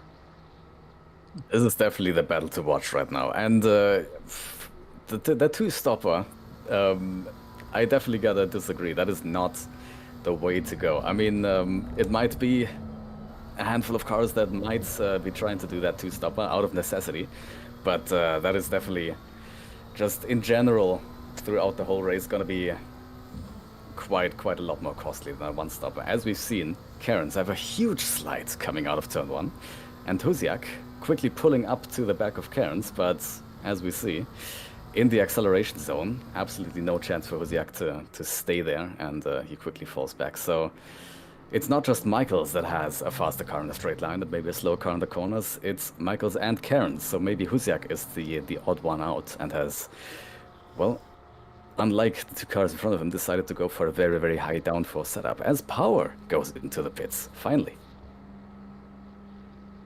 Yep, Dean Power. I was about to point out that he was the only one who didn't stop, but now he just stopped. So, yeah. Unfortunately, a no-stopper is not possible today, at least. And But Michaels. yes, I was about to point it out. Michaels and Cairns just going side by side, and Cairns just later on the brakes and overtakes Michaels on the inside. What an amazing move that was! Nicely done. Big mistake by Michaels in turn 8 or turn 7. How to say? The slow 180-degree corner that we've seen so often in this stream so far. But yeah, big mistake going very wide, inviting Cairns to go side by side, and then Cairns beautifully executing. Just But then here's the thing, with the overtake done for Cairns, because Michaels really was the cork in the bottle for him, does this now allow Cairns to pull away, and then on top of that, does Michaels take advantage of this with the straight line speed? Husiak, though, very, very brave there to try to go down the inside. Had to just really back out. That was not going to work. But anyways, with Cairns let loose, does Michaels also have the chance to get that same sort of privilege, because we've seen it, especially right here on this back straight. Huziak's Ferrari struggling with that straight line speed, which seems kind of like an odd thing to say. But with the gap that both of these cars, both of these British manufacturers can gain on that part of the circuit and on the front straight, does this ultimately spell the end for Huziak's chance at P11, or should we not speak so soon, as right now Michaels has a couple of corners that aren't all too well and good, and I think that could also invite Cuthbert into the mix. As I say that, he runs really wide, but definitely a driver to look out for. Yeah, like I said, being in the car with the higher top speed is an easier position to be in terms of performing an overtake or just having a battle in general. But that does not mean that Huziak has absolutely no chance of getting past Michaels. I mean, having the faster car in the corners is still a good position to be in. You just have to know how to use it. So you have to set up that overtake a few corners in advance, and then you just have to know where your biggest chance lies, where you have that biggest advantage in the corners, and where you can possibly set yourself up to then send one into the next corner. Yeah, and I don't know if you caught that in the previous corner, not this one, but the one prior. There was slightly different lines from both of these drivers. Michaels went outside to inside, and Huziak tried, I think, something slightly similar, but the problem is, it was outside to inside for Huziak, and then it was sort of a weird corner turn from Michaels. But anyways, that was actually a very smart move. You talked about it, Simon. The straight line speed for the Aston Martin better than the Ferrari currently, but it's the cornering speed where Huziak really shines, as he gives, I think, a little bit of a bump draft there. But it was a really smart move from Michaels to just sit on the inside, completely blocked the exit for Huziak. I think if he had, been wide, that would have opened up the door. That would have given Huziak a chance at P11. But the strategy, the intuition, the skill from these drivers coming into play, and as we head through the bus stop, again, Huziak struggling. But it was a very just intelligent move from Michaels to maintain that position and shut down any sort of attack. What I would have to say from an outside perspective, which is a bit of a naive perspective maybe, but what I could see myself doing in Huziak's position is he is able to get right onto the back of Michaels coming out of turn 1. And then, despite having an inferior top speed, obviously, he can stay close within the slipstream. Where he always falls back is the bus stop. So I think he's gonna have to focus on that bus stop. Try to stay as close as possible to the bus stop. Then we can see through turn 5, the right-hander following the bus stop. He has a massive advantage just in terms of overall downforce. So I think if he is able to stay close enough to Michaels to the bus stop, he can then position himself coming out of the right-hander to launch maybe an attack down the inside of turn 7. But we'll see. Let's keep watching. It's an interesting sequence that you just described there, Simon, but yeah, it's gonna be very hard for Huziak, because I do not know if it is the setup or the damage, might be both, but currently it seems that Huziak is keeping up with Michaels, so the sequence that you described might just happen. Yep, now losing just a little bit of touch. Getting out of the slipstream for just a second, but he is still close. Maybe that is actually what he wants. Maybe he does not want to be so close to Michaels going to the bus stop. But as you can see, even with the we might have cursed him. I think that is what's happened. Possibly. Too much curb on the exit of the bus stop, and then quickly goes around the back of the Ferrari. So Huziak is dropping positions despite being such a dominant force in the corners. I was about to say another victim claimed at the bus stop, but was that another case of being impatient? We saw it earlier. We saw it earlier in the race. I believe it was Fahir. It was someone. I can't quite recall at the moment. But Santo, yeah, you're right. Santo was a little bit too impatient. And you wonder if Huziak had the same sort of curse upon him in terms of impatience. Not quite Caster's curse, but you get the idea. But the thing was, the damage affecting his car's performance. Every time he went through the bus stop, I was sort of tensing up a little bit, because I was half expecting him to possibly spin out or something. And with the Ferrari, of course, it's been a long stint. Those rear tires probably screaming a little bit, then bouncing over the curbs, trying to gain that bit of time over Michaels is what does him in, as we see Simone Ippolito having Daniel Hearn. This will be a battle for position, and actually, with them being just about 17 seconds ahead of Power, it won't really matter with those penalties. So this is the battle for position number 7. 15 seconds over both of these guys, but like I said, it isn't really gonna matter. Roombouts has gotten around Santo at some point. What has happened there? We have seen a change in P2, and an interesting one. As we remember, Santo had quite a bit of a gap to Roombouts, but he has spun in turn 7. So that gap came right down. Santo was able to rejoin pretty quickly, but just not quickly enough, and Roombouts just barely managed to get in front of him, in front of turn 8. So that is how that has happened. Spinning out of P2, not a great position to be in, but right now Santo is still very much on the back of Roombouts, so he might still be able to get that position back.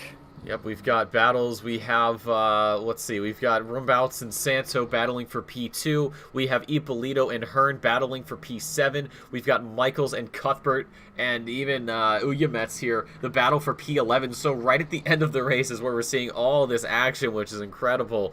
We had a pretty slow, or not slow, but a pretty calm middle sector of this race. Couple of close calls, but nothing really too noteworthy. Roombouts is starting to pull away from Santo quite nicely, though. About 0.7 of a second down to his fellow Ferrari driver. There's Lingard as well in the picture. He's got about the same gap, so could be pulling Santo in soon enough. Daniel Hearn on the inside through the chicane. Does he get it on the exit? No, he doesn't. It's gonna be the Ferrari there, Ippolito fighting back on the inside. On the long right-hander. Is this done and dusted just yet? It is Hearn pulling ahead. We got to see this again. Hopefully we can see it. Side by side through the chicane. Are you kidding me?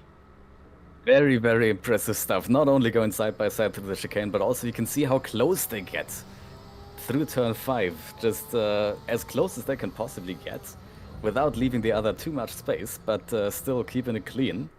Keeping the doors apart from each other, and that is how Hearn stays in front. Impressive stuff. Hearn, take a bow. That was absolutely incredible. That might be move of the week there for EU.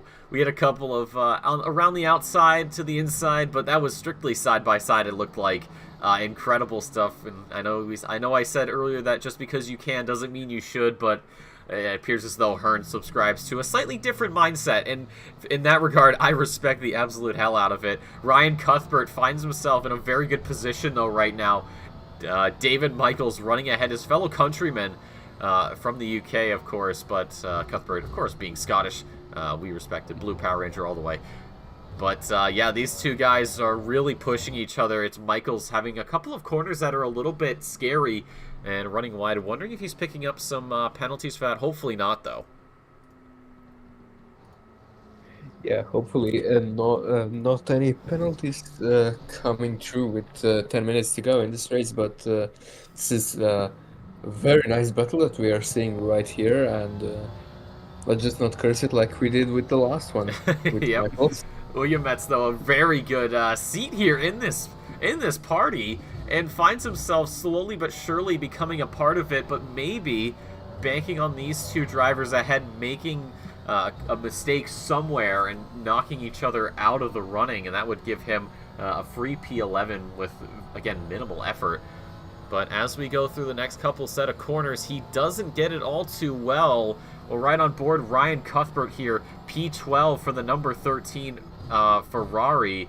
Has to just, again, back out through the bus stop. They're really bouncing over these corners, trying to gain as much time as possible. You got to be careful of all of that. We join Danny Sato in P3 right now. There's Viardi Roombouts up in position number 2 as we just pass under the start-finish flag, and as well as the 10-minute mark in this race. For Moreno, it's been pretty good. He's still got a little bit of work to do. Here's Fahir with Hendrickson in front of him, both of them running wide at turn number 1. The battle for position 5 heating up, but man, this is incredible stuff across the board. It seems like we got battles all over the place. We can see something relatively similar that we've seen earlier. The Ferrari of here just is not able to keep up with the Aston Martin of Hendrickson in on the straights and in the acceleration. And Santo gets around roundabouts. There we go. So he has reclaimed his P2 after spinning out in turn 7. Let's see if he can make those last 9 minutes count and not do that mistake again and increase his gap to roundabouts. Oh, 9 hours is gonna feel, or 9 minutes is gonna feel like 9 hours to Santo. I mean, it's a great move, it's a great battle, but it isn't done yet.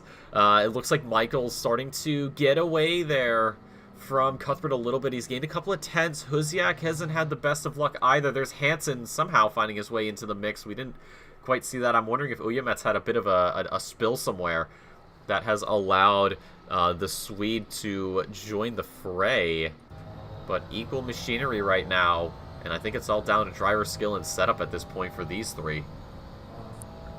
Yeah, we know what happened with equal machinery last time we mentioned it. Last time we heard about it. So, yeah, interesting tactics. But Martin Hansen making a move. Oh, and there's contact. Yeah, contact. Oh, and look at Uyamets, just takes full advantage of that, gets one. Does he get two? Can he pick it up here, the long right-hander? No, he doesn't. But that was a good little bit of sidestep work there from the Estonian. Picks up position 14 off the contact from the two ahead. I was absolutely clenching my teeth as I saw them off the road and getting close to those little plastic barriers. Very, very good to see that they just barely missed them, because those plastic barriers might look like you can absolutely punt them out of the way like a football, but they are solid. If you hit those, they are a wall. So good to see they just barely missed those and keep going undeterred. Same goes for Hendricks and Feher. Once again, very, very close going through the bus stop. Now we go through the cornery part of the track. Feher actually...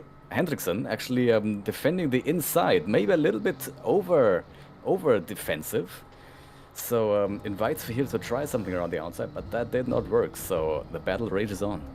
Yep, it's been an incredible 80 minutes. Hasn't even felt like 80 minutes. It felt like we've been here for, I don't know, 80 seconds.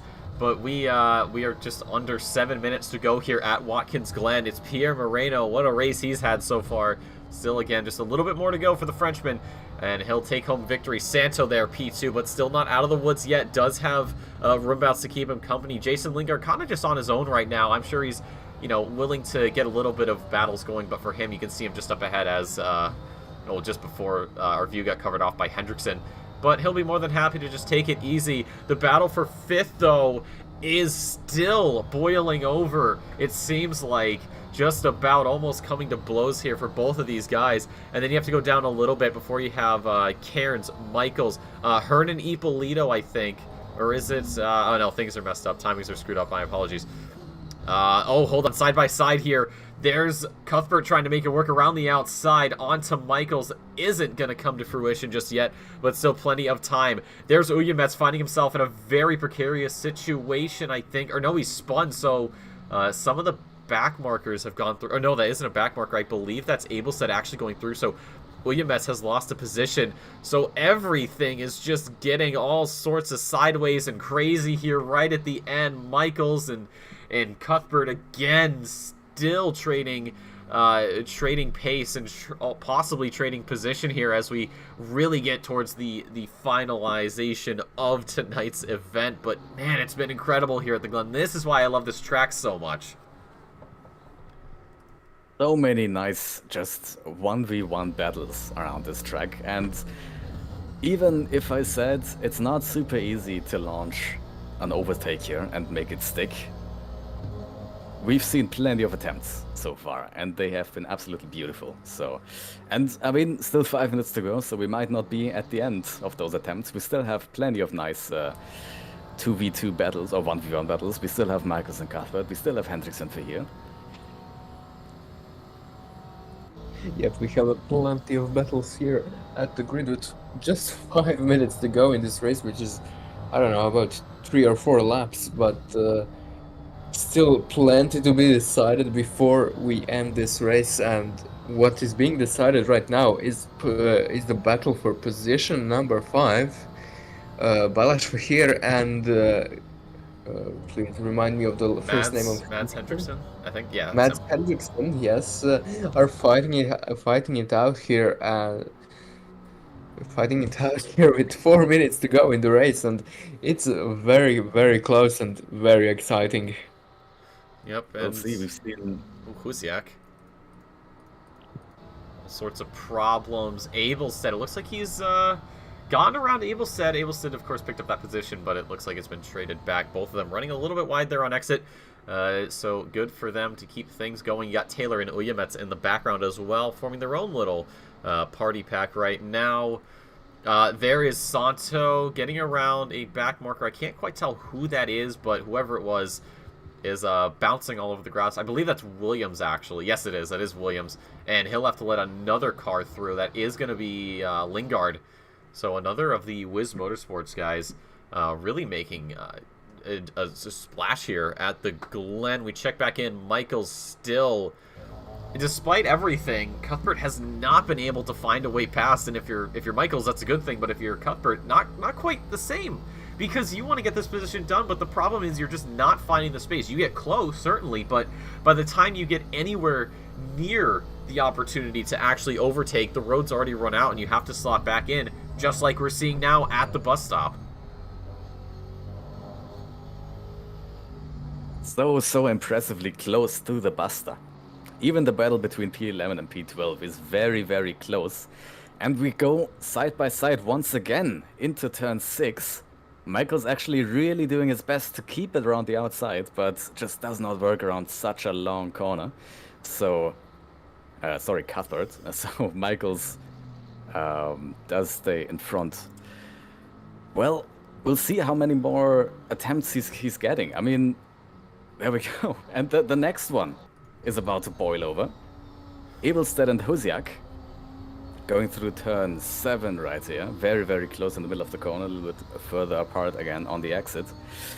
I think we have 3 very, very impressive, very close battles that are coming to their end in 2 minutes. So I think at least in one of those battles we might see a little desperate move until the end. So definitely gonna have to keep our eyes on all of these 3. Yep, and Taylor as well, starting to just sit there, get ready if there's any scraps, and Abelstead, huge hit into the wall on the exit, goes head on, and for the Lamborghini, that is an absolute disaster for his race. You wonder, how's the steering? It's a little cockeyed, but he's able to keep going.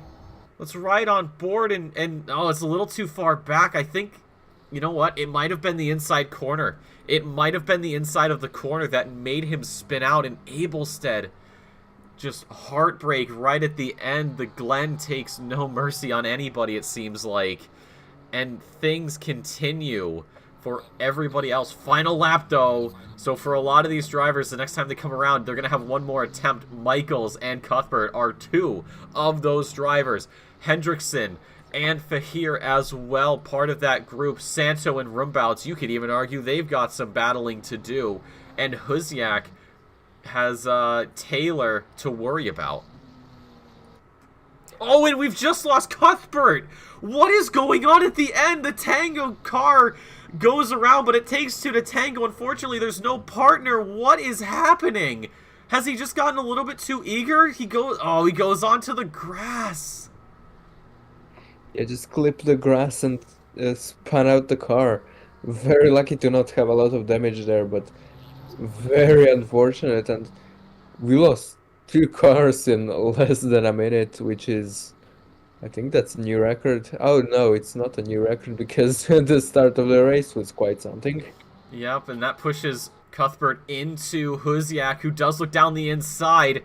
I don't think the move's really going to work all too well, although it continues on. Husiak just on that rear left quarter panel into the penultimate corner. The space has to be given there by Cuthbert. He does. The number 13 in position 13 at the moment. hangs on, and Huziak later on the brakes almost rear ends it into the wall. He makes contact. Crunch there for the Ferrari. Has to try to cover off the McLaren there of Taylor, but it's not going to work. The 428 there just pulls away. Huziak is in a world of pain right now, and that might be his race done and dusted. In the meantime, in the background, Pierre Moreno avenges himself from last week, gets onto the top step of the podium. Danny Santo doing battle with Rumbounds, but it's not enough. The Spaniard crosses ahead of the Dutchman, ahead of the Briton of Lingard. Incredible stuff. Hendrickson also keeps Verheer off of his position number 5 to round out those positions. We do have Terry Williams in the background finishing their position number 21. Daniel Hearn is going to make it position 7. Has gotten away from Simone Ippolito quite nicely. 15 seconds is going to be pretty much nothing, although Ippolito could possibly lose this position. Keep an eye on the gap right now. It's 12.9 seconds, but with 15 seconds, it's a 3-second advantage over to the Irish driver, so Dean Power could be picking up position number 8. Keep an eye on that orange text there on the far right box of your timing column. Across the line, Dean goes 13.1. That should be enough for him to take a position. Cairns as well in position 10 to round out everything. And Cuthbert, I think, has lost Michaels. Yes, he has. Hansen as well has gotten a position.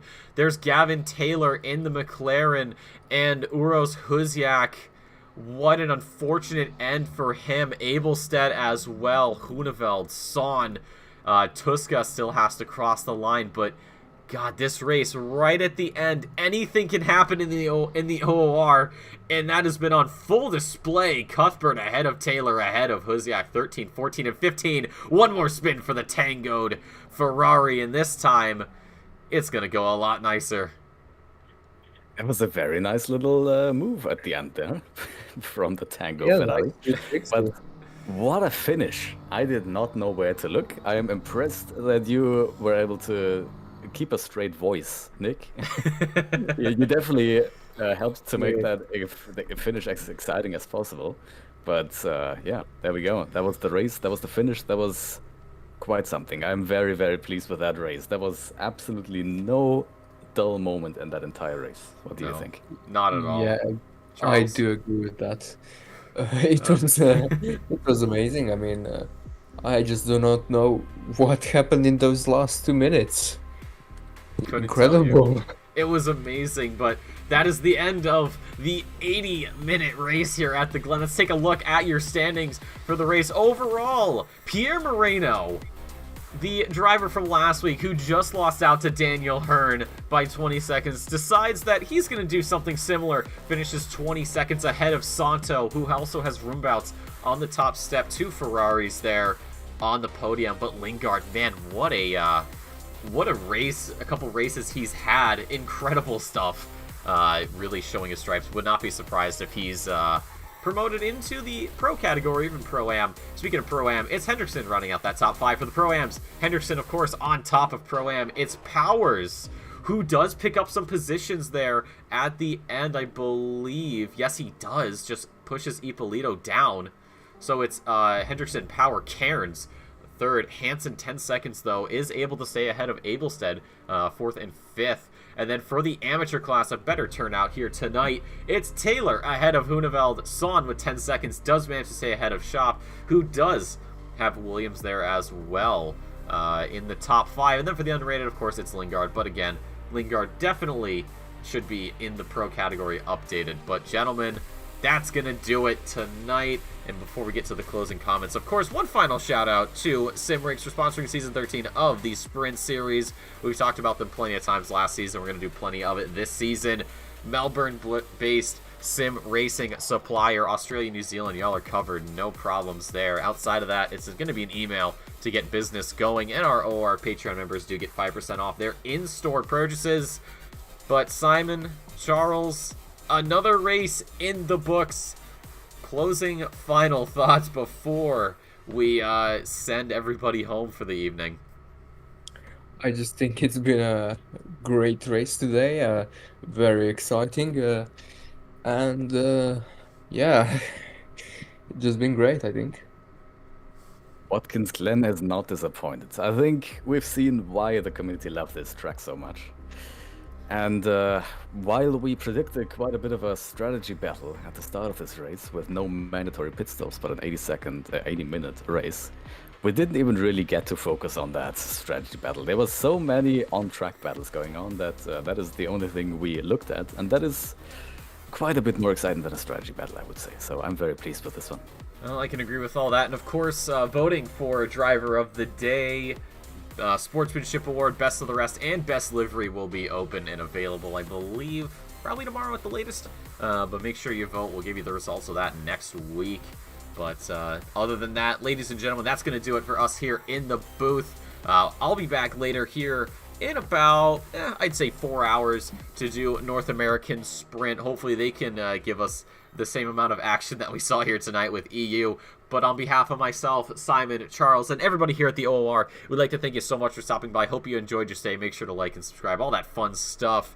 We're back again next week, and if memory serves, it is going to be Suzuka, a one-stop 60-minute race. So we'll see how all that plays out. But ladies and gentlemen, as always, remember to stay safe, stay beautiful, and we'll see you next time.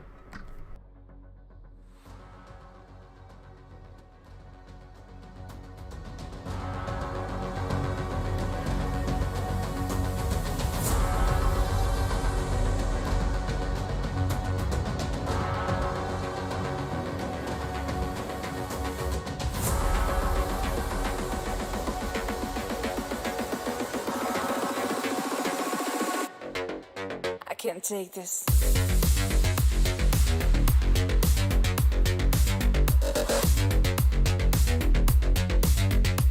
I can't take.